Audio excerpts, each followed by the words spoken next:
Stick around after the video and check out allgrainbrewing.biz, our sponsors, All Grain Brewing, for all your home brewing needs. Thank you, and we hope you enjoy the video.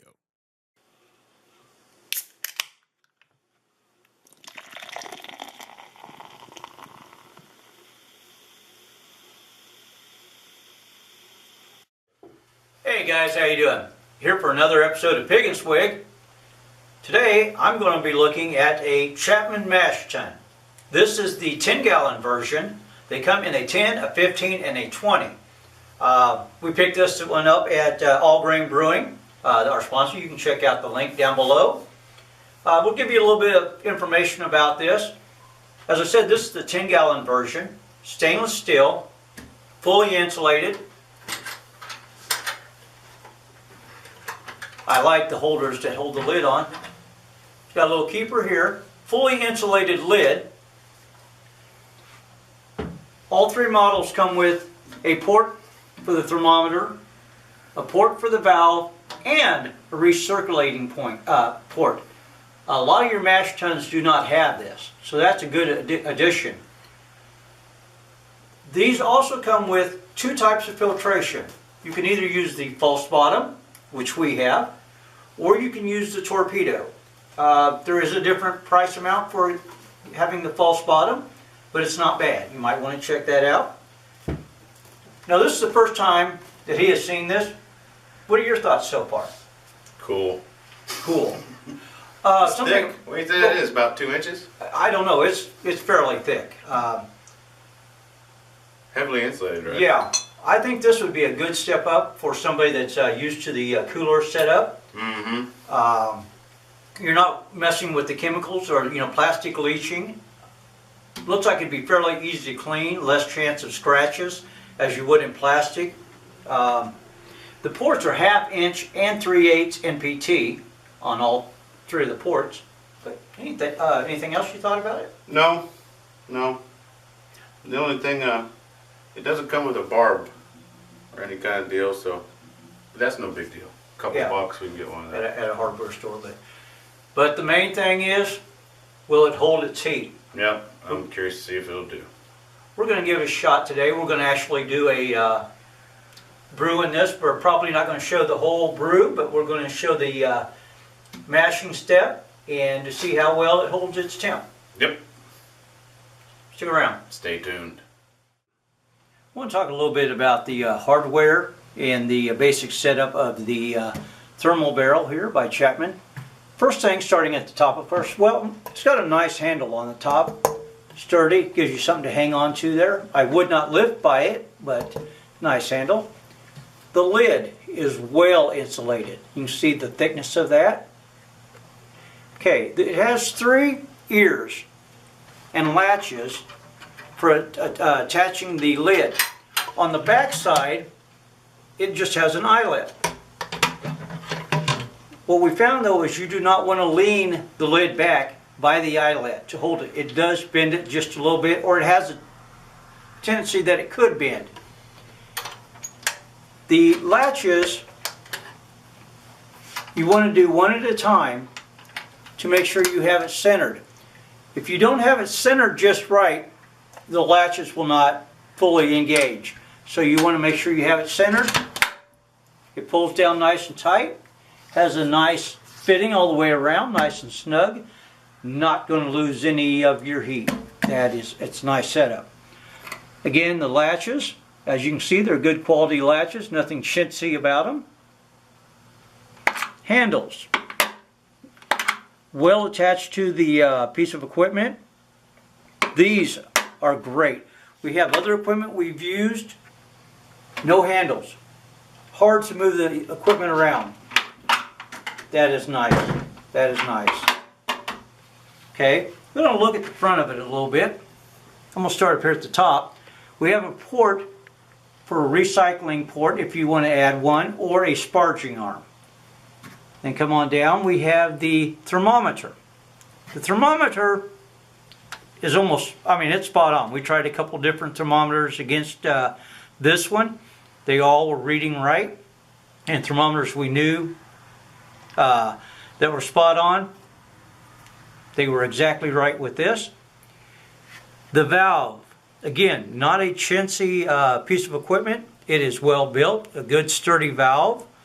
You can see that it is built so that if you do need to work on it, it can be accessed. It's not something that's, if it goes bad, you have to just get rid of the whole valve. So that's nice, that you can actually get in there to do some maintenance and cleaning if need be. It's a typical ball valve with a quarter turn.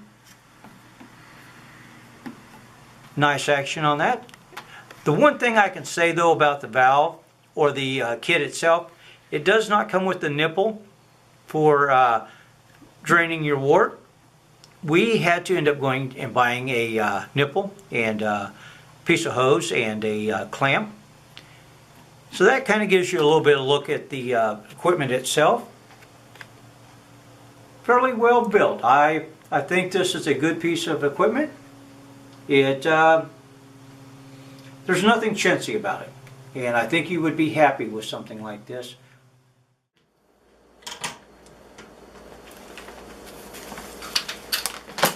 Okay, our digital thermometer says 172, so he's going to slowly add the grain.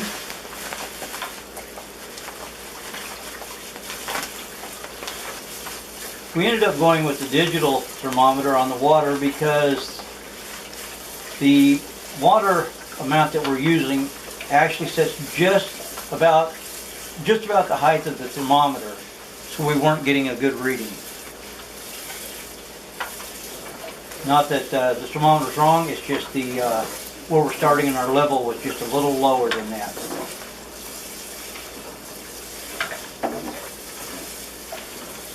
We'll build up from there.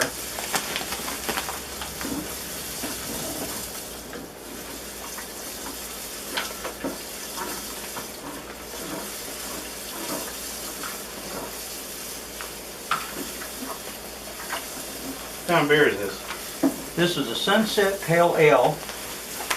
I'm using what's called a California yeast. I was going to use a Sapphire 05, but we decided to go with the California yeast.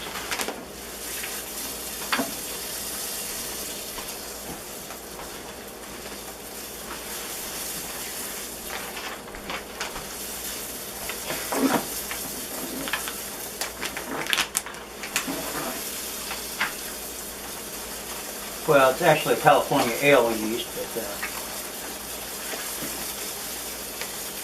Said California yeast. I thought maybe he was using a champagne yeast or something. no. From what the brew supplier had told me, that when the IPAs were hitting big out there, they were using the Sapphire 5s, and then they started using a California yeast, and I guess it just took off, and that's was the big thing for quite a while. And so we decided to go with the California ale yeast. Awesome. All right, what are we at on our temperature now that we dropped to? We're right at 150, so Okay. it's not bad. We can add a little hot water and bring it up a little bit. Yes, on this, Pretty good. we're supposed to start at 172, which we had to do by our digital, which we were at. And then we're supposed to drop it to 154, so we're pretty good, but I think we want to raise it just a little. That's good. All right, just make sure I have no balls in there. No We'll grain add balls. We'll add some hot water.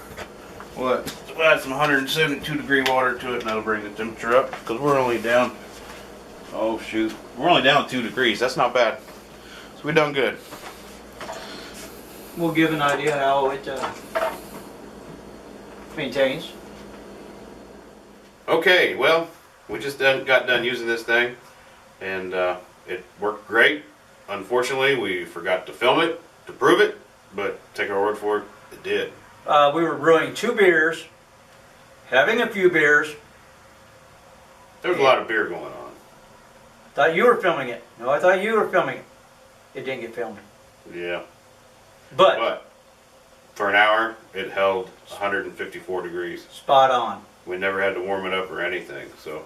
Oh, that is one thing I want to add about this unit. This is not made for warming or to have heat from an external source.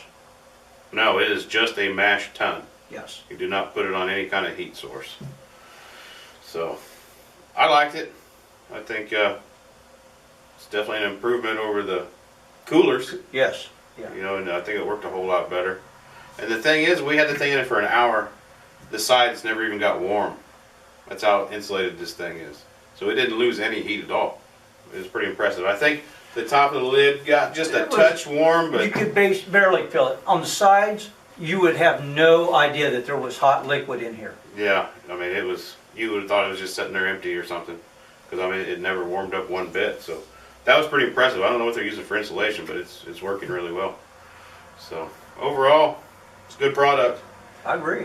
So I definitely check them out. Like I said, All Grain Brewing Specialists sell them. You can check out their website, allgrainbrewing.biz, and talk to We them have a all. link below. Yeah, we'll put a link in the description, and you guys can check it out. So, yeehaw! Yeah. Thanks for watching.